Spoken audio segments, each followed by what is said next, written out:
যে আমরা জানতে চাচ্ছিলাম যে আমির খসরু মাহমুদ চৌধুরী বিএনপির স্থায়ী কমিটির সদস্য, তার বিরুদ্ধে 10টি মামলা হয়েছিল 28 অক্টোবর সংঘর্ষের ঘটনায়। তো নিম্ন আদালত সিএম 4 নম্বর আদালত থেকে তিনি 2 দিনে মোট 6টি মামলাতে জামিন পেয়েছেন এবং 21 নম্বর আদালত থেকে আর 2টি মামলাতে জামিন পেয়েছেন। তো এই জামিন প্রাপ্তি আসলে কিভাবে দেখছেন? আর আরো 2টি মামলায় তার জামিন শুনানি হবে আগামী 24 জানুয়ারি, এই বিষয়ে আমি এটাকে দুইটা পার্টে আমি বিশ্লেষণ করতে চাই। প্রথমত, যে মামলাগুলিতে উনি জামিন পেয়েছেন সেটার বিষয় হলো আমাদের দেশের বিচার বিভাগ স্বাধীন। কোনো অবস্থাতেই বিচার বিভাগ সরকারের হস্তক্ষেপে কোনো কাজ করছে না। সরকারের সম্পূর্ণ নিয়ন্ত্রণ মুক্ত থেকেই নিরপেক্ষভাবে বিচার কার্য সম্পন্ন করছেন। সেই কারণেই বিএনপি স্থায়ী কমিটির সদস্য জামিন পেয়েছেন। ওইসব মামলাগুলিতেও আমরা রাষ্ট্রপক্ষে বিরোধিতা করেছিলাম, যেহেতু বিচার বিভাগ স্বাধীন, সেক্ষেত্রে বিচার বিভাগ সমস্ত বিষয়ে বিচার বিশ্লেষণ করেই জামিন দিয়েছেন। এবং যে 2টি মামলা এখনো জামিন দেননি, তার মধ্যে একটি মামলা যেটি হলো রমনা থানার মামলা নম্বর 19/10/2022, সেটি অত্যন্ত গুরুত্বপূর্ণ একটি মামলা।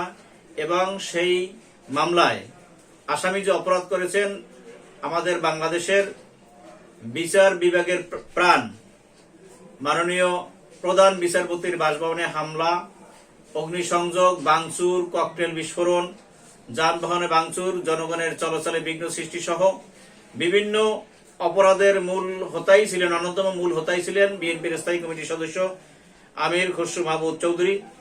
সেক্ষেত্রে ওই মামলাটিতে ইতিপূর্বে বিজ্ঞ আদালত জামিন প্রদান করেননি এবং সেই মামলায় আগামী 24 জানুয়ারি অধিকতর শুনানির জন্য দিন ধার্য রেখেছেন ঢাকার বিজ্ঞ সিএমএম আদালত। সেক্ষেত্রে আমাদের বক্তব্য হলো, আমরা সেই মামলায় আবারও আমাদের রাষ্ট্রপক্ষের যুক্তি উপস্থাপন করব। কেননা সেখানে প্রধান বিচারপতির বাসভবনে যে হামলা হয়েছে সেটি অত্যন্ত ন্যাক্কারজনক।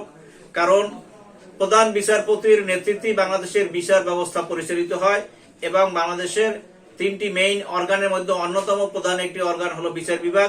সেই বিচার বিভাগের উপর হামলাকে কোনো অবস্থাতেই একটি ছোটখাটো বিষয় হিসেবে আমরা দেখতে চাই না, যেহেতু সেখানে বিচার বিভাগের ভাবমূর্তি নিহিত রয়েছে এবং সেই বিচার বিভাগকে আজকের মামলার আসামি সহ অপর আসামিরা কলুষিত করার চেষ্টা করেছেন। সেখানে ন্যাক্কারজনকভাবে হামলা করেছেন, জনগণের চলাচলে বিঘ্ন ঘটিয়েছেন, ককটেল বিস্ফোরণ করেছেন, অগ্নিসংযোগ করেছেন, প্রধান বিচারপতির বাসভবনের ওখানে হামলা করেছেন, ভাঙচুর করেছেন।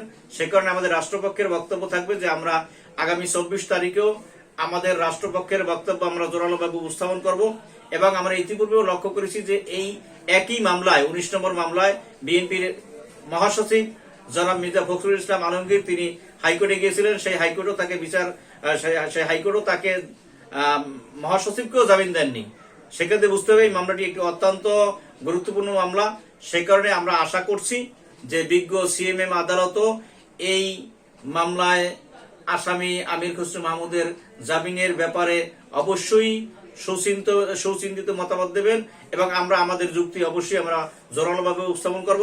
সেক্ষেত্রে আমাদের প্রত্যাশা যে এই মামলায় যেন কোনো অবস্থাতেই এ ধরনের একটি ন্যাক্কারজনক ঘটনার মামলায় আসামিক জামিন প্রদান করা না হয়।